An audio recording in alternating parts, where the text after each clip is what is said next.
Live from FedEx Forum, this is The Odds Couple, presented by WinBet on GrindCityMedia.com. Here's Rob Fisher and Lang Whitaker.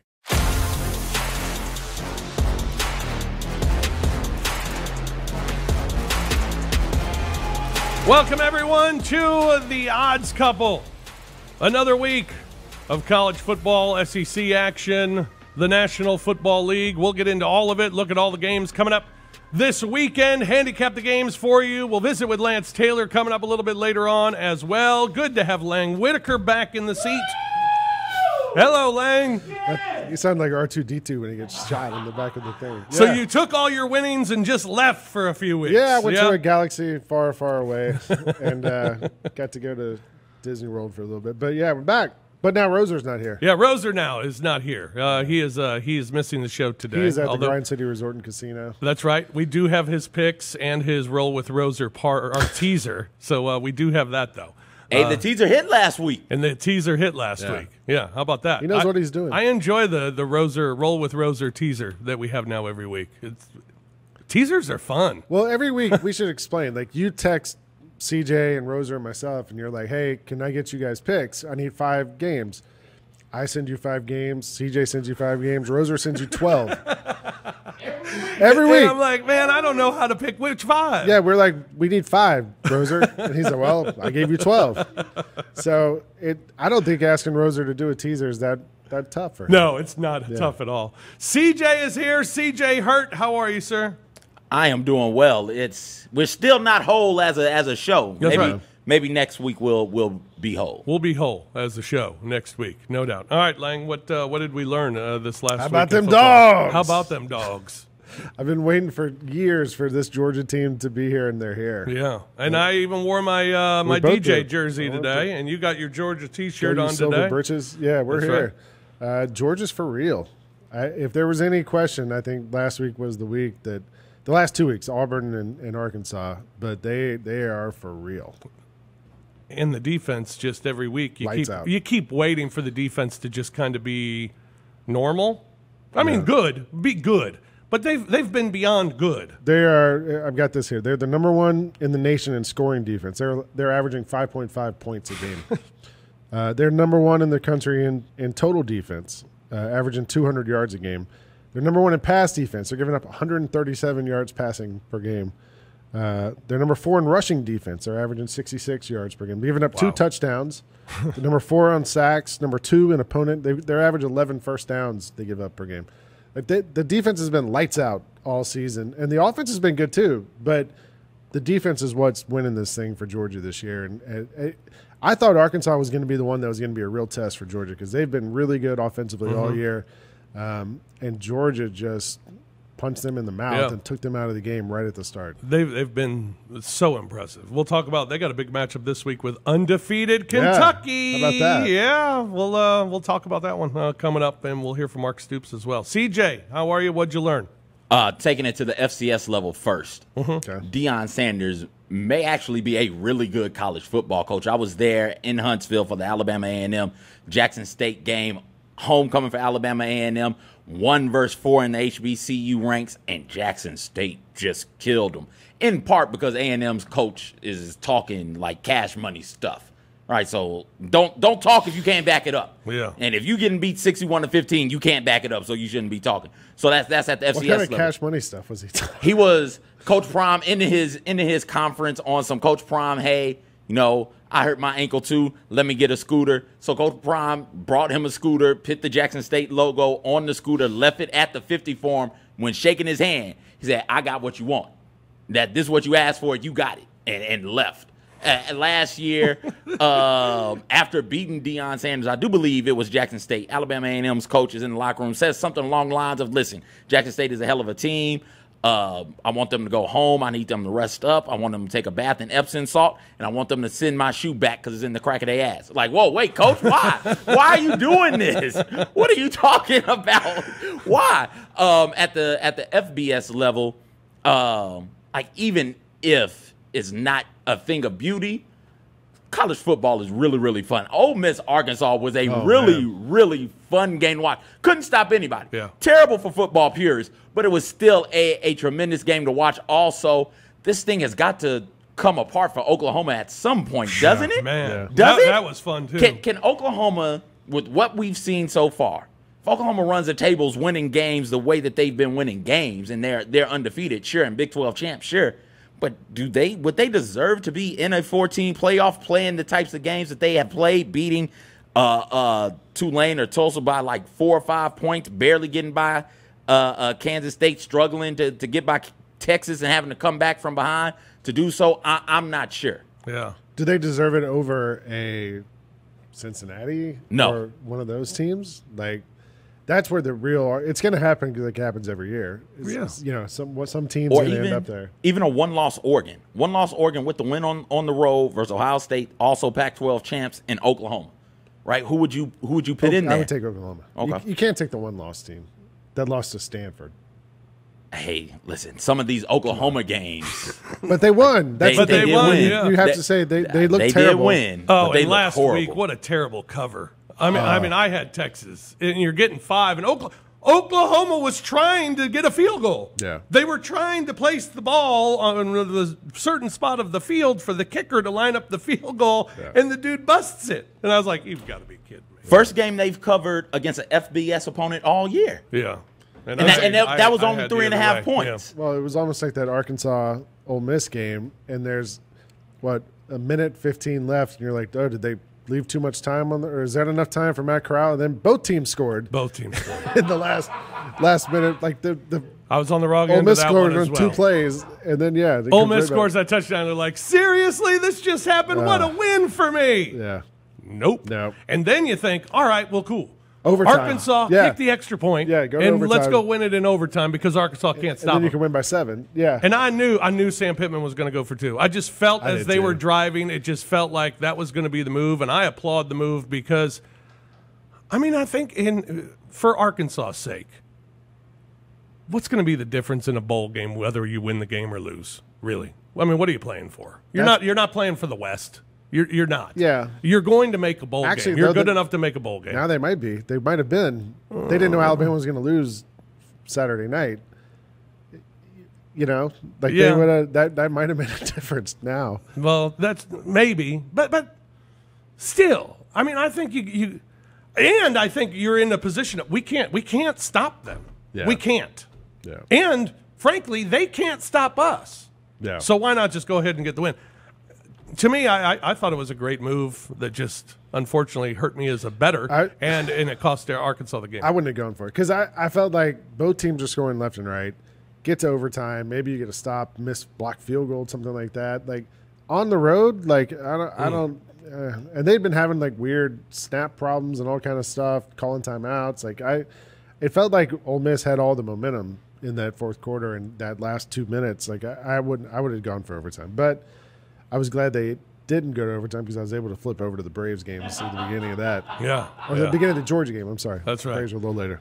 Texas A&M shocked Alabama, and that was I was telling you guys it was during a Grizzlies game, and I had my iPad. I had the game, and I'm watching, and I kept screaming at the iPad, and people kept looking at me. I was like, "Are you kidding me? Seriously?" Yeah. I couldn't believe it. I couldn't.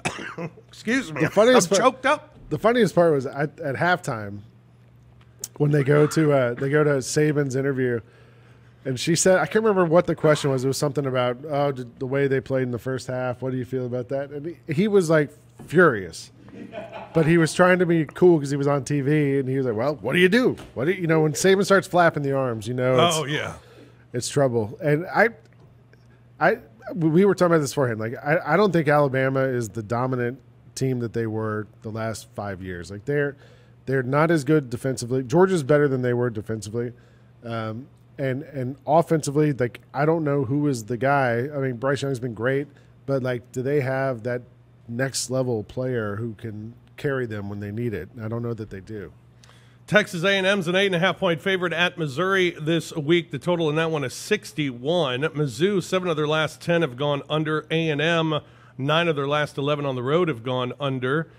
Texas A&M 7-2 against the spread as a road favorite. Mizzou has failed to cover their last 8 games. 0-8 against the spread. This game terrifies me. Like it seems too easy. I'm staying away from it because I feel like this was the game Texas A&M loses. Yeah. Right? Like this is the total letdown game that you feel, oh, Jimbo, he gets his win. And Missouri wins out of nowhere. Yeah, just from no reason at all. All of a sudden, Missouri clicks. And everybody loves Eli Drinkowitz and says, oh, what a great job coaching. Missouri gets one of these a year. Yeah. Right, Yes. where they just come for some reason and play spoiler to somebody who we think is good or good enough to be in conference championship contention. And I don't think Texas A&M is near that. I mean, that's what was so surprising about the Alabama win is I don't think Texas A&M is very good. They looked terrible against Arkansas a couple of weeks ago. They haven't shown they're very good. They lost to Mississippi State. Yeah, I was shocked that they had that in them with Calzada like getting hurt and like still like.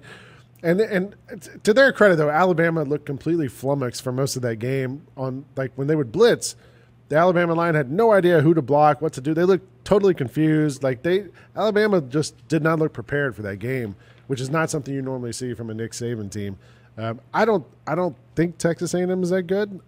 Maybe it was just that Alabama wasn't very good, but I think I don't know. This Texas A&M Missouri game scares me. Yeah, weird. Alabama, meanwhile, they're a 17-point favorite at Mississippi State. The total in that one, 57.5. Here's Nick Saban on that loss to A&M. Obviously, this is a very disappointing loss for us. I know the players are very disappointed.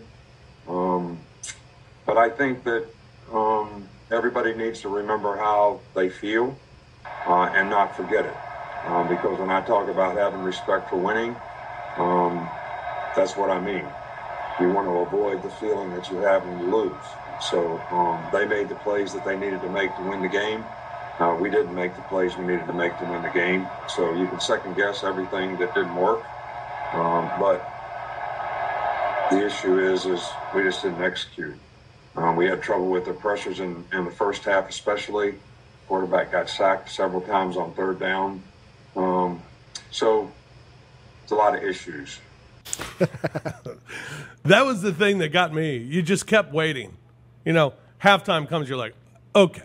This is going to change. They'll figure it out. Second half, they're going to come out, run it down their throat, throw some long plays. Boom, Texas A&M is going to be Texas A&M. Yeah. And Alabama's going to come back and win this game and blow them out. They finally, they sort of did. I mean, Alabama figured out how to, like, Bryce Young was figuring out how to pick up the blitz and find the open guys. And they couldn't get in the end zone. They just kept having to kick field goals. And, yeah. It was kind of similar to the loss to LSU where Joe Burrow was there, where Alabama just got down by too much, and there wasn't enough time for them to come all the way back. Remember, LSU is up big in that first half, and Alabama comes back in the second half and makes a game of it, but they just run out of gas, not enough time. Yeah, and that was kind of the deal. Alabama 11-4 against the number of their last 15 games. Mississippi State 2-6 against the spread. Their last 8 at home. Head-to-head, Alabama's covered 5 of the last 6 against Mississippi State. Mississippi State's head coach Mike Leach, he was asked if Nick Saban deserves all the credit for the money and the exposure in the SEC.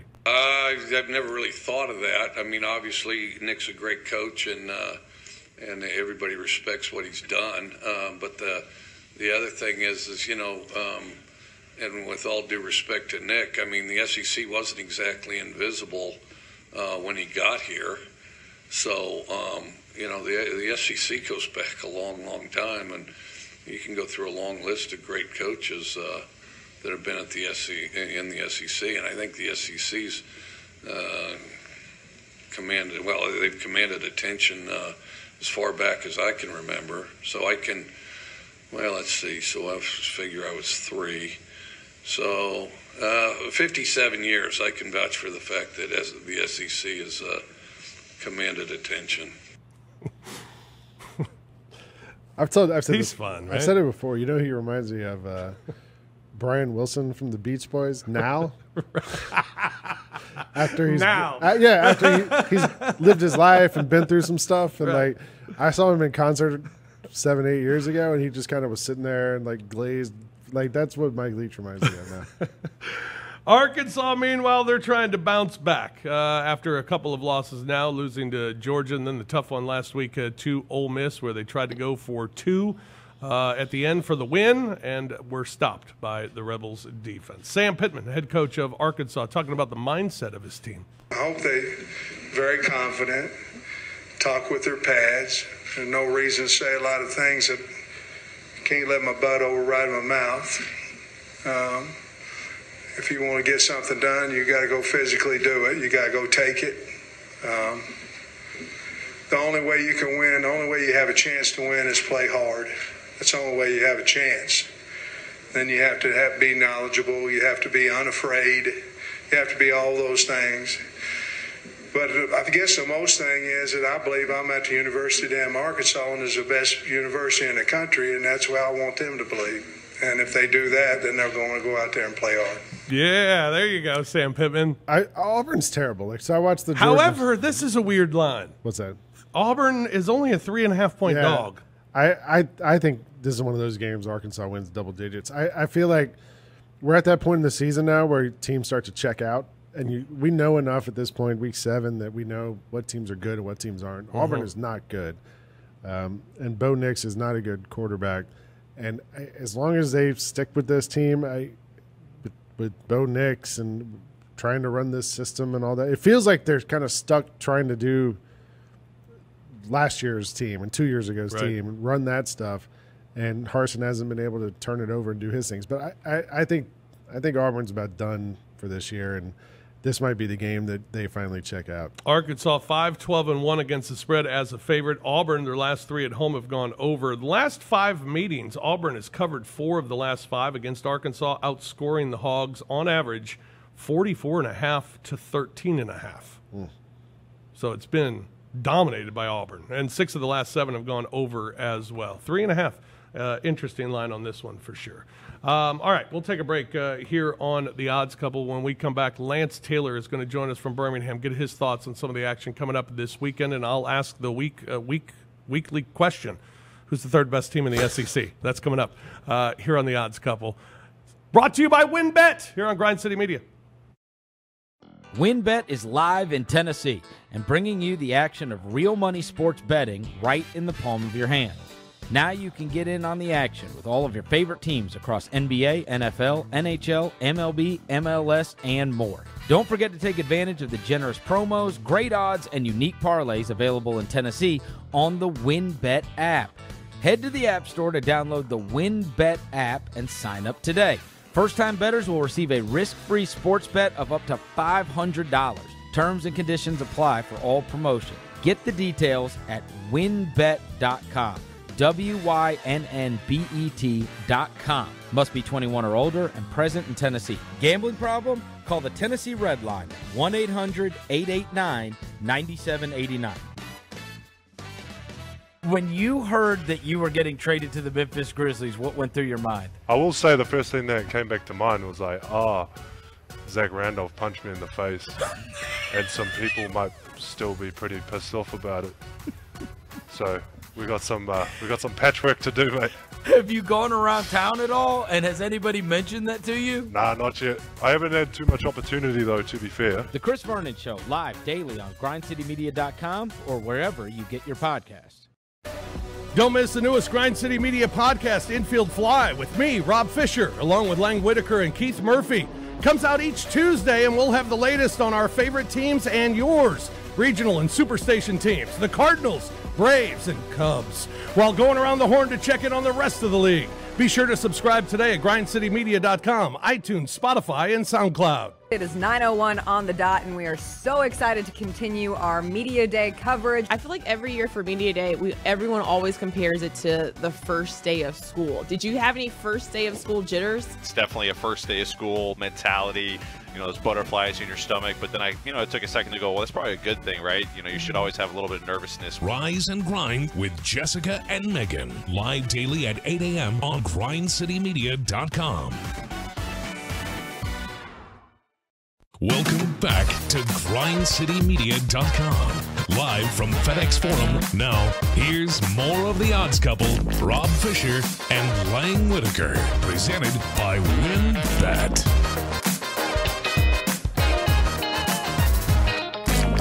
Hey, Lang, it's opening night for the Memphis Grizzlies, Wednesday. Yeah. Wow. It's 20th. Can't believe it. Opening night. Join John Moran, your Next Gen Grizz, October 20th at 7 p.m. as they host the Cleveland Cavaliers. Arrive early to enjoy all the opening night festivities, plus the first 10,000 fans will receive a Beale Street Blue t-shirt. Nice. Get Memphis. Get your tickets today by calling 901-888-HOOP or clicking Grizzlies.com. Can't wait for opening night. I'm done with this preseason stuff. Ready for the JB Bickerstaff tribute. That's video. right. That's right. That's coming on Wednesday night. Yeah. Excited to see that. We got a high-flying matchup coming up in Knoxville this weekend with Ole Miss and Tennessee. Ooh. And I've been back and forth on this one because I'm starting to believe in Tennessee a little bit. Don't. Should I not do that? Not yet. Not yet. Well, why should I believe in Ole Miss stopping Tennessee this week if they couldn't stop Arkansas? Who's going to – well, they don't have to stop anybody. They just have to outscore them. True. And I think they'll definitely outscore Tennessee. Tennessee was awesome last week. Unbelievable. Yeah. All right. Their head coach is Josh Heupel. Here he is on their quarterback, Hendon Hooker. Hendon's continuing to grow into us offensively to have complete command of what we're doing. That's in the run game, that's in the pass game, it's understanding protections. You can see that we trust the ball in his hands in certain situations too, and continues to grow and take great care of the football, has great command, and the players have responded to him in a really positive way. Ole Miss 2.5-point favorite now. That line has changed. It's now 2.5, and also the over-under now has gone up even more. Yeah. It's at 83. 83! I mean, look, the game last week was, over 100? The Ole Miss Arkansas game? Like, I wouldn't be surprised if they scored a lot of points, and Tennessee scored 40-something last week. Yeah. But shout out to Chuck D and Public Enemy. Don't believe the Heupel. Right? It's still. You see what I did there? I see. That was good. It's still early. Like I think Hendon Hooker is going to be a good quarterback next year, but I don't know. I think Ole Miss defense is better than it was a year ago, and Arkansas worse. Yeah, true. Arkansas is a really good offensive team, and they give up a lot of points. I think they're going to be able to outscore Tennessee. All right, let's find out from the co-host of Next Round Live that you can hear daily from 9 a.m. to 1 p.m. every single weekday. He's on Twitter at @LanceTaylor, and you can get his picks every single day at lanceslock.com. Lance Taylor joins us here on the Odds Couple. Hello, Lance. Rob Lane, I hope you guys are good. This 83.5, depending on where you're shopping, the Ole Miss Tennessee total is the highest I can remember SEC on SEC action total-wise since I've been doing this. This is insane. Yeah, it is. I'm believing in Josh Heupel in Tennessee. I am. I mean, the last 2 weeks they've been dynamic. I mean, they scored 62 on Missouri. And I go back to this too, Lance. Heck, early on, if Hooker was playing instead of Milton, I mean, that Pittsburgh game, Tennessee wins. They had 4 touchdowns in the first half that they could have scored if he didn't overthrow guys by 10 yards. Yeah, look, I think they probably would have won that game. And look, on the other side, that's maybe their best performance was in a loss to Pittsburgh, who's only got 1 loss, although that loss is to Western Michigan. But you look at Kenny Pickett, 19 touchdowns, 1 pick. He's completing 72% of his passes. And I was impressed with Tennessee, especially in the first half against Missouri. Missouri's defense is complete garbage. But Evans running the football. Hendon Hooker is playing like he played at his best in Virginia Tech. He's only made really 1 mistake the entire year. Heupel can call plays. I don't know if they can beat Ole Miss. Ole Miss is coming off an emotional win after the beatdown to Alabama. One of the reasons I liked Arkansas last week against Ole Miss is I just didn't know where Ole Miss was going to be mentally. They were lucky to escape Oxford with that win, 103 total points in that one. K.J. Jefferson looked like Cam Newton reincarnated with over 400 yards and 6 touchdowns. So we know their defense can't stop anyone, but I just wonder if Tennessee, as good as the offense has looked the last couple of weeks, if they can keep up with that Ole Miss offense. All right, I'm writing it down right now. But I like the over. I'm playing the over. I had erased it because I had Ole Miss initially, but then I started thinking. I started thinking too much about the game, and I stared thinking Tennessee. Yeah. But now I'm going back to Ole Miss. We overthink these things. We overthink them. Speaking of overthinking, and I'm assuming in Birmingham this week, the Alabama, the run, the dynasty is over. The dynasty is dead. Next day we might pack it up. Flags are at half-mast. Yeah. It's been a rough week. No, it's interesting because I think Alabama fans are pissed because they saw a piss-poor effort.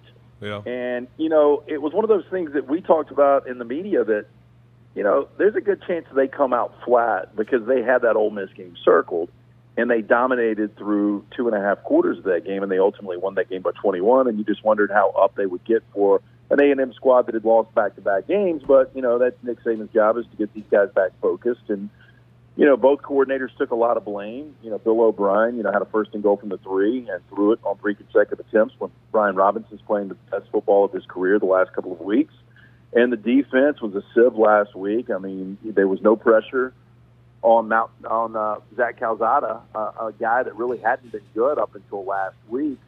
0 sacks for that Alabama pass rush. That made the secondary then look bad. Calzada was able to make some plays. Alabama, 0 sacks. I couldn't believe that. And on the other side, A&M had 4 sacks.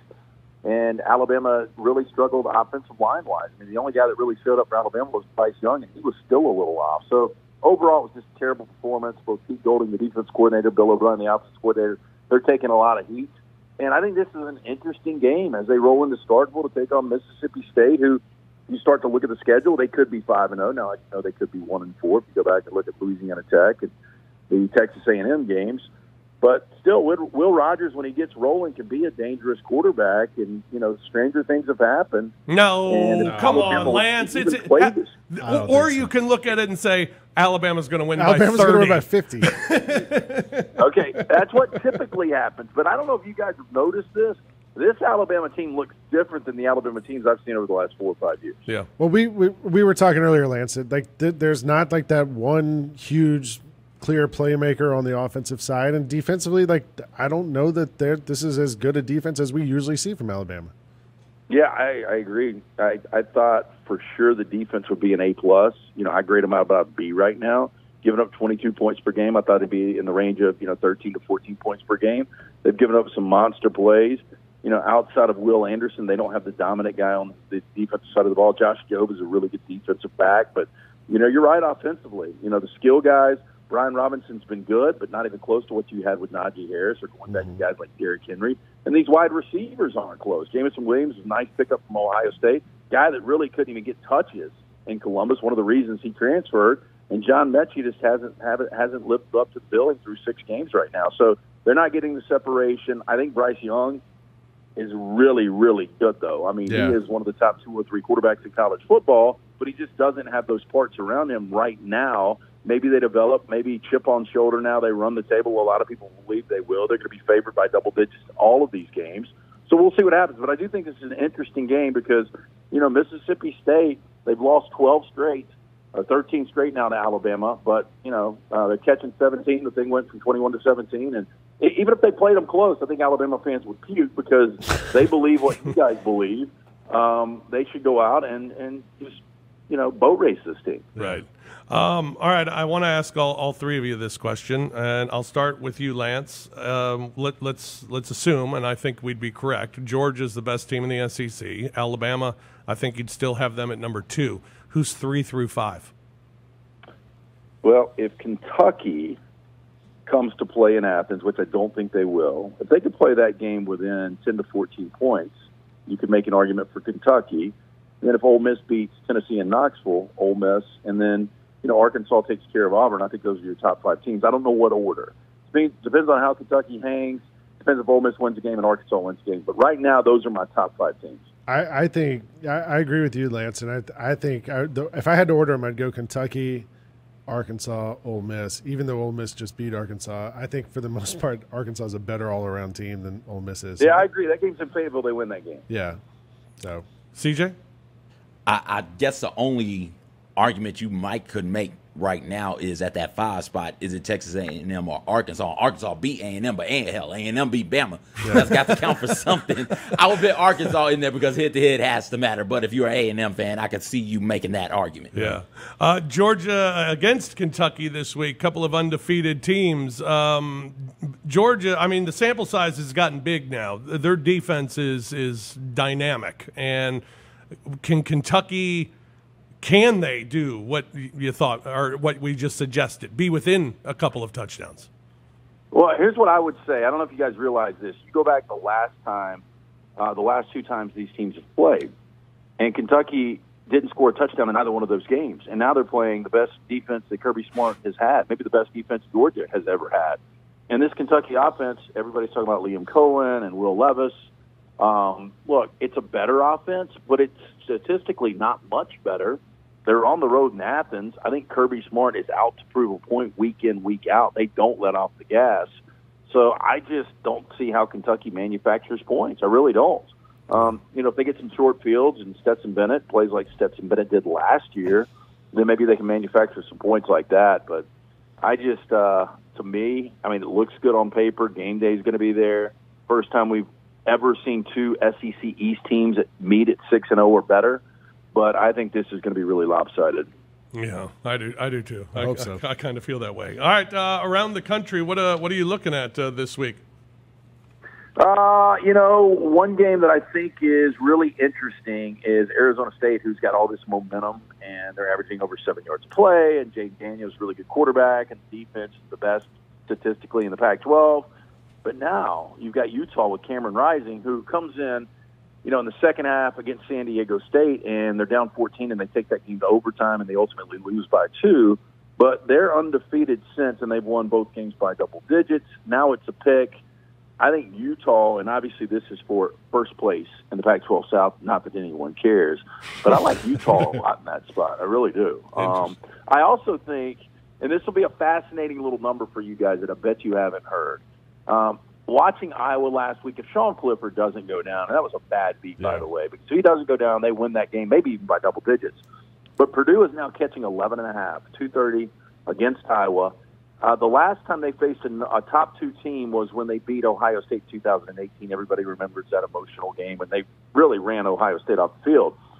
But Purdue has 8 wins as an unranked versus the top two teams in college football. That's twice as many as any other school all time. Wow. So for whatever reason, in this weird spot, facing top 2 teams as an unranked, Purdue finds ways to win. Purdue right now, a lot of people don't realize that Jeff Brom has got them 8th nationally in scoring defense, giving up, almost 15 points per game. So I think double digits coming off that emotional win, I think is too many points. So I love both of those games. Interesting. NFL, the Shield. I don't know. Maybe it's just me. I don't love a lot of games this week. One game that I'm liking is the Broncos over the Raiders because of the whole Raiders situation, and I think the Broncos are a pretty good football team. Well, I think it is going to be really interesting to see how the Raiders respond to what all is going on, all this white noise around the organization right now. That's one of those games I don't love it either way. I played Cleveland with you guys last week. It was a fun game to watch. They were up 14. There's zero excuse for them to blow that. And I still should have got the cover, catching 2.5. If, instead of giving it to Austin Eckler, where he did try to do the right thing when they got the 1st and goal, but on that second carry, why not just down and let Justin Herbert take the knee? I know the kicker had missed a couple of extra points, but, that at that point is a 20-yard field goal. And if, just don't even let him come back into the locker room if he misses that. But anyway, that was a tough loss, but I think I'm going to back Cleveland against undefeated Arizona here, laying 3. I'm still not sure Arizona's an elite team. I know they're sitting at 5-0. They're the only undefeated team in the NFL. They beat my Rams soundly. But I think Cleveland bounces back at home. And West Coast teams going East Coast traditionally don't have the most luck. So I'll take Cleveland there. Is there another one in the NFL that you're looking at this week? Sticking coming off that game, I kind of like, we're talking about the Chargers and everybody's hyping up this team. And I do think the Chargers are good. But now they go to Baltimore, and a team that just finds ways to win. I had the Colts. We backed them on Monday night, and we were catching 7.5, so we got home with that. But, boy, that game was over, man. I still don't know, if you're Frank Reich, how you blow a game like that. But they did, and Lamar has been incredible this year, and I think it continues against this Chargers defense because as good as the Charger offense has been, I don't think the defense is great. So I think Lamar will have opportunities, and I'll take the Ravens. I'll take 2 AFC North teams there. I think it's tough they don't kick the extra point in the NFL in overtime because, boy, sure could have used that on Monday night. yeah, you could have. That stunk. Lance, tell folks how they can get your picks every single day. Yeah, you guys know I try to be transparent. Last Sunday was the worst Sunday in the history of our service over 6 years, so I got to be honest with you. We did bounce back. We're 3-0 this week. So, there's ups, there's downs, but this thing is a marathon. You stick with us, we will win. We have never had a losing year. So jump on board. It's $90 per month. It's $3 a day, simple math. You mentioned the NBA's coming. We'll have NBA picks. We've got Major League Baseball playoffs going on right now, college and the NFL sides and totals. Everything you get for $90. It's as simple as going to lanceslock.com. We'll give you a free play every day. So jump on board. Free play tonight, Memphis minus 11. Memphis turns this around after 3 consecutive losses. Sounds good. Sounds good. All right. Lance, always a pleasure, man. Thank you very much. Yeah, talk to you guys next week. Enjoy the games. Sounds Thanks, good. Lance. You too. Lance, us from Birmingham. Of course, listening to this, the Memphis game is probably over if you're listening or watching this podcast. But just this is being recorded prior to the game. Man, it's tough for me to like Memphis given more than 10.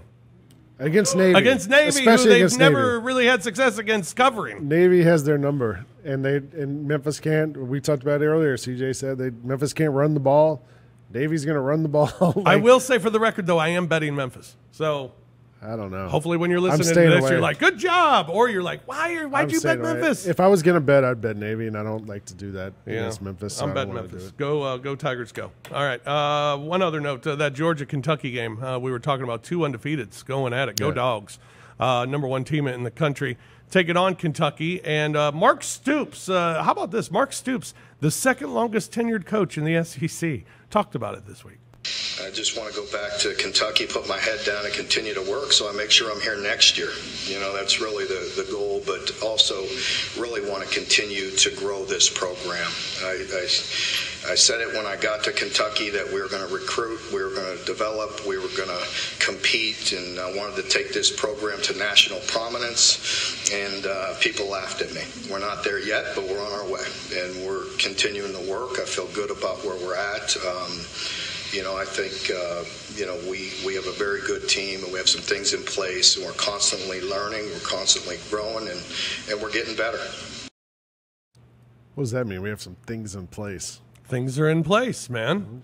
Mark Stoops is one of those dudes, like if he walked in here and sat down at this table, most people probably wouldn't even be able to recognize him. You know what I mean? Like Right. he's almost anonymous. He's not even like the most famous Stoops. He's not even the top 2, like most famous Stoops coaching in college football. So, but give him credit, man. Like he's incrementally gotten them better every single year, and it feels like they're still on that path. Yeah, they are. But nobody believes in them this week. No. Well, they're playing Georgia like that. I mean, and that's how good Georgia's been. Yeah, Georgia's been amazing this year. 23.5 point favorite for the Dogs this week. The total is at 44.5, a very small total.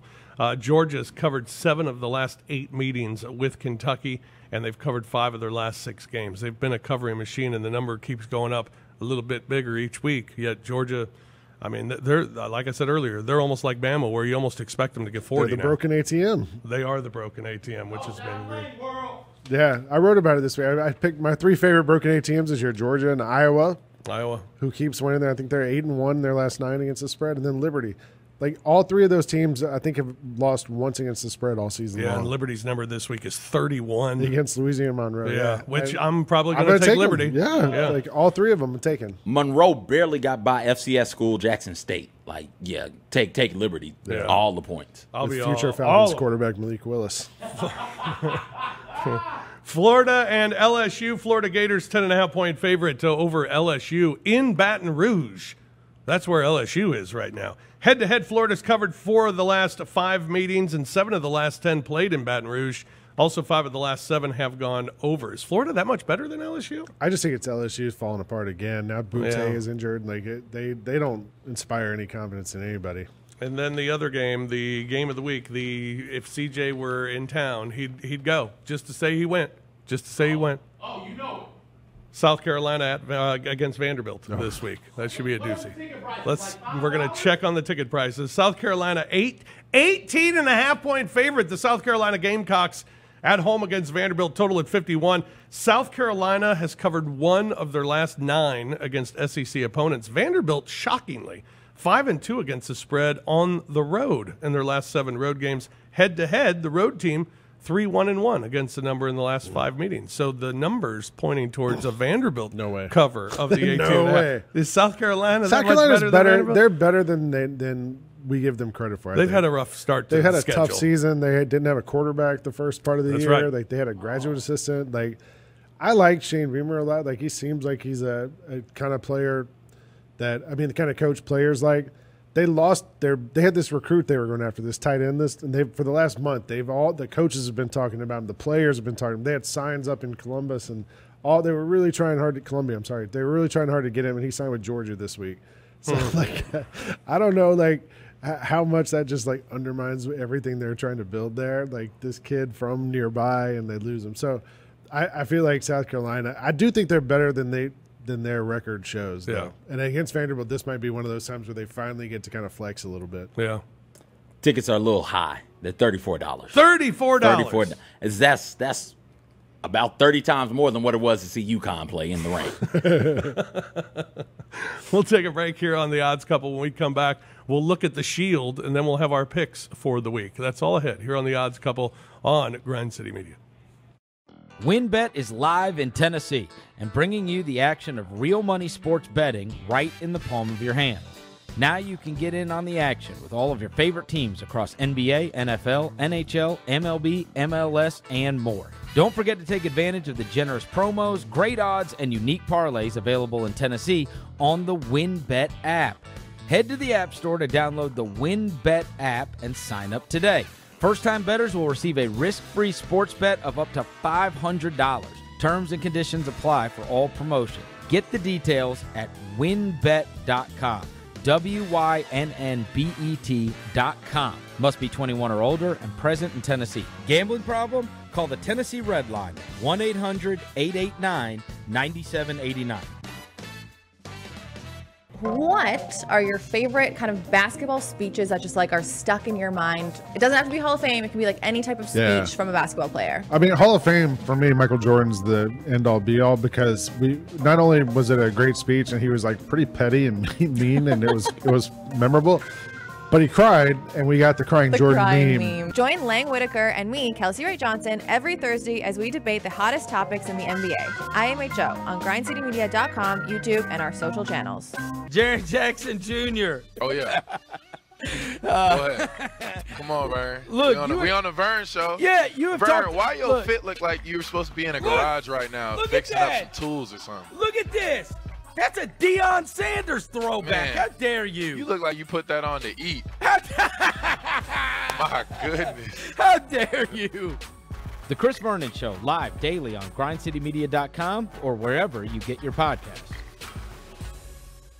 You could be mad at me oh, no, you ain't tried my biscuit. I don't care about your biscuit because these flaky biscuits, next level. My Nana's biscuits were the flakiest, most perfect biscuits, and I have the recipe, and I have yet to be able to recreate those biscuits. And every time I try, I fail, and it makes me so sad because will I ever have a biscuit that tastes as good as the biscuits I grew up on? Probably not. Rise and Grind with Jessica and Megan. Live daily at 8 a.m. on grindcitymedia.com. Get ready for Lil Baby.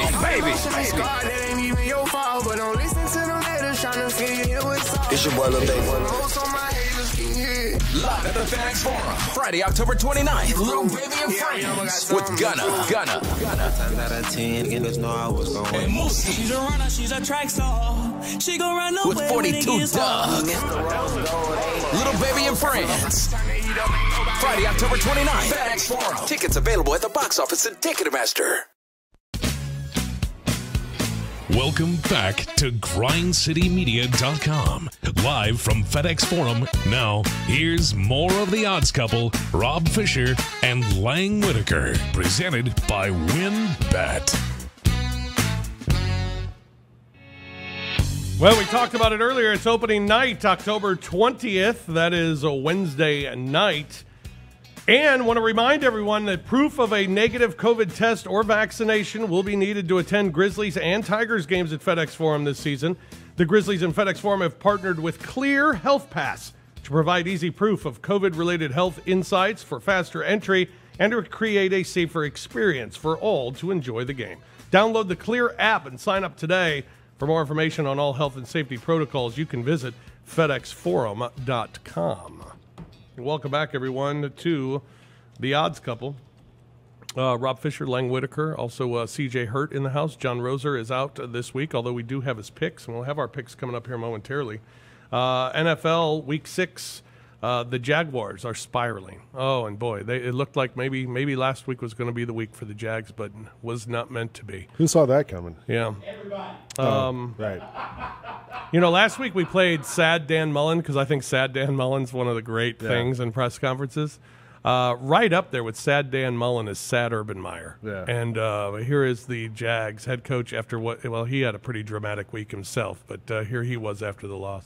How emotionally draining was this week for you, considering what happened, and did you see any of that impact any of the players at all today? I didn't. You could ask them. I apologized earlier in the week, and players had a really excellent week of practice and put ourselves really in position to win a game at one point. That's it? That's all. At one point. Sad Urban. Jags underdogs again this week as they take on Miami. They are a 3.5-point dog. Miami 4-1 against the spread their last 5 in Jacksonville, and 7 of the last 8 have gone under. A couple of other NFL games of note as well. Green Bay taking on Chicago this week. Packers a 4.5-point road favorite against the Bears. Green Bay 17-5 against the spread in Chicago. The favorite has covered 4 of the last 5 as well in that game. Chargers, they're getting 3 against are on the road in Baltimore against the Ravens. Lance talked about that one a little bit. Baltimore just keeps finding a way to win. However, the Chargers being the road team has covered the last 5 in this series, and the underdog has covered the last 4. And then Arizona undefeated. They're an underdog against Cleveland this week on the road against the Browns. 5 of the last 6 have gone over. Cleveland's covered 5 of the last 7 against the Cardinals. And then a big one Monday night. Bills 5.5-point favorite in Nashville against the Titans. The underdog has covered 6 straight in that series. So go Titans. Maybe. Bills have been playing good. Bills look like the best team in the NFL. Yeah. I think I might stick with them. Yeah, and which is weird because the Cardinals are undefeated, but I'm kind of like Lance. I don't know if I'm buying it yet. What more do you need to see from them? I don't know. Because that offense with Rondale, we brought up Purdue knocking off Ohio State all those years ago when Rondale Moore was running wild out there. And he's looking pretty good in the NFL. Great complimentary playmaker to DeAndre Hopkins. And Kyler Murray seems to have this NFL thing figured out. And so if that defense can be solid, and they are, that linebacking core is dynamic. If they can do that and continue to be that, I don't see why we shouldn't be all in on this Cardinals team. And it's weird because offensively, I think the thing that bothers me about the Cardinals is, to use a soccer term, here we go. They get every 50-50 ball. Yeah. I mean, Kyler will run around a little bit and then he'll throw it in. They just got receivers that go get the ball. Yeah. I mean, and it's like that can't keep happening. They can't. I mean, it's got to be a little cleaner than maybe it is, but they keep doing it. They keep coming up with it, and I don't know. I guess probably also I haven't seen them as much as I've seen the Bills. I haven't seen them as much, and they too. I mean, I don't trust their coach. Okay. Yeah. I mean, they got Ryan Gosling coaching this team. That's true. That's true. I need him to show me something more than 6 games before I'm gonna buy in to them. Yeah, and it's a big one this week against Cleveland, as they are underdogs against the Browns this week. All right, time for our picks for the week. Our picks on the year shooting at 58%, 81 and 59 so far on this season. That's pretty darn good. All right, I'll start with Fish's 5 this week. I like Iowa State minus the 4.5 at Kansas State this week. Iowa State's covered 5 of the last 7 meetings between those two teams. I like the over with Georgia and Kentucky. We were talking about it earlier, Lang. The thing that scares me is Georgia's shutting them out. Yeah. Can they score 44.5? Georgia could win this game 35-0, and then you're like... They could win it 41-0. Yeah. And not cover. 8 of the last 11 for Georgia against the SEC have gone over. 5 of the last 6 against the SEC East have gone over as well. San Diego State, they've been one of my ATMs this year. They've been great, and they're only giving 8 at San Jose State. San Diego State's covered the last 4 at San Jose State. And San Diego State's been a covering machine every week so far this season. Alabama, I'm doing what Roser does now. Over 37 team total in the game. Alabama has scored over 30 points in 32 straight games. So mark them down for at least 30. As long as that over is in the 30s, take the over with Alabama team total in Starkville this week against the Bullies. And then I'm going Broncos minus the 3.5 against the Raiders. Raiders have had a weird week. How will they respond? I think it's a big question mark. And I think the Broncos are pretty good. Got their first loss last week in Pittsburgh. Pittsburgh played pretty well, but I think the Broncos rebound this week, and they beat a Raiders team that I think might be emotionally spent this week. I'll go next. I think the Raiders are. I think they liked John Gruden for the most part, and I don't think they're checked out yet. I think they might feel like, all right, we're going to prove that we don't need him. We can do it on our own. We're a good team. They had a lot of good 50-50 balls go their way the first couple weeks of the season. And got a lot of lucky breaks and things happen. I would bet the one I didn't put it on my list, but I would take the Dolphins in that game against the Jaguars. I mean, it's only a 3-point number, and the Jaguars are donezo. You can put a fork in them. They just can't score. That's the case, and that's not like Urban Meyer. Anyway, the games I would go with this week, I got two of my ATMs in there, Georgia and Iowa. Both of them have been just covering week after week after week all season long. I think Georgia handles Kentucky easy. 11.5 is a lot for Iowa. They're not a big scoring team. Defensively, they've been pretty good this year, so maybe that carries them to the number. But I'm going to stick with Iowa because they've been winning for me. I think Arkansas kills Auburn this week. Like I said earlier, I think Auburn's done. And this feels like the game where Alabama wins by 40 points. It does. And Nick Saban's able to you know how this happens? Whenever they lose a game in the season, the Nick Saban media tour starts, and he starts going on SportsCenter and calling in on these shows and saying and telling us that it's all rat poison. Because he wants to start building his case now to make it in down the road. So they're going to have to win one of these games big time to do that, and I think that starts this week, and Alabama wins that game by a lot. And then I just went with the Cowboys or the Patriots. I thought the Cowboys looked great against the Giants on both sides of the ball. And I just think they're trending the right way right now. Dak's playing great, and I think they're going to beat the Patriots, even though it's at New England by more than 4. All right, CJ? I'll start with Oregon. Cal is just bad. They're 0-4 against FBS teams, straight up. Forget the spread. They just aren't a good football team. I know Oregon hasn't covered at all this year as a favorite, but they're coming off a bye, 13.5 against a bad Cal team. I think Oregon goes in there and waxes them. Oklahoma's my broken ATM. As long as Oklahoma is favored by double digits, give me the other team. Whoever that other team, it could be Vanderbilt for all I care. It can be UConn and UMass. I don't care. Give me those schools against Oklahoma when they're double-digit favorites. I'll also take what my notes say. Oh, I got the Packers in this one. 4-1 against the spread. Aaron Rodgers is 21-4 versus the Bears. Rodgers is 5-1 against Nagy. Is Nagy still the coach? Yeah. Yeah, he's 5-1 against him. Touchdown interception ratio, 13-1. 4 of those games decided by 7+ points. How you like those Nuggets, nice. Robert I Fisher? love the Nuggets. Bengals 3.5 versus the Lions. This is interesting. 3-2 against the spread, but they're alternating wins, losses. So they'll win against the spread, they'll lose against the spread, they'll win against the spread, they'll lose, they'll win. Last week they won against the spread, so they're due to lose this week against the spread. That's a so trend. give me them. Titans and Bills, I will take the over in that one. Both teams combined points per game average is 61 about. So they're going to score. I think the Bills win. But listen, you got to score to keep up. The Titans can do that. I like the over in that one. The thing that scares me about the Bengals, did you read that, Joe Burrow had the throat injury last week? He's on voice rest. He's not allowed to talk. Yeah, voice rest. I've never heard that before. How can you call plays? That's what I was thinking of, too. How can you hike at the line and stuff? And are they on the road this week? Get a voice box. We're going silent count the whole time? I don't know. I mean, but what if something happens during the game? Yeah. So I don't know. That scares me a little bit, just their preparation this week. All right. Get up a voice box. I don't think that'll be the solution. No. But I think it'd be great if someone else, like the running back, why was not? calling it. That'd be cool. That'd be kind of neat, wouldn't it? All right. Roser sent in his picks. Oh, yeah. Yep. And here we go. He's got Alabama first half, Alabama game, Alabama team total over. All Alabama against Mississippi State. And then NC State over the 61 against Boston College, and Eastern Michigan getting 2 against Ball State. Kind of out of the box there for Roser's wagers this week with Eastern Michigan. getting the 2. But he loves Alabama, and he's got to make up for that Alabama first half. That was a disaster last week. Did the Rosa Hive come at y'all? No. I was messaged by text message, DM, like dudes stopping me in the hallway, like, hey, got to talk to Rosa about that Bama first half.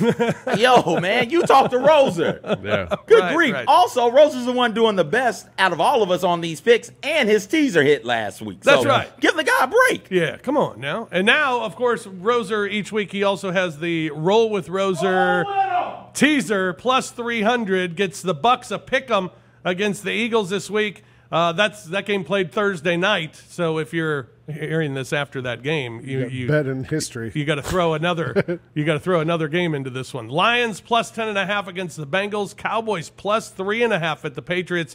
Chargers plus 10.5 at the Ravens, and the Jags getting 10 against the Dolphins. That's a teaser where each team gets 7 points there. I don't like that last game. Yeah, Jags getting 10.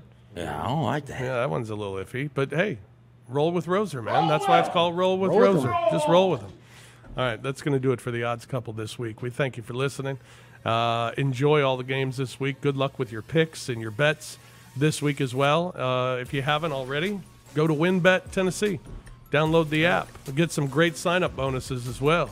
And put some cash into that account. And like Ben Affleck. That's right. That's right. Yeah. That's right. And join us in all the gaming this weekend in college football and the National Football League. Good luck with your bets this week. For Lang, for CJ, for Roser, for Kimball, and we thank you. I'm Fish.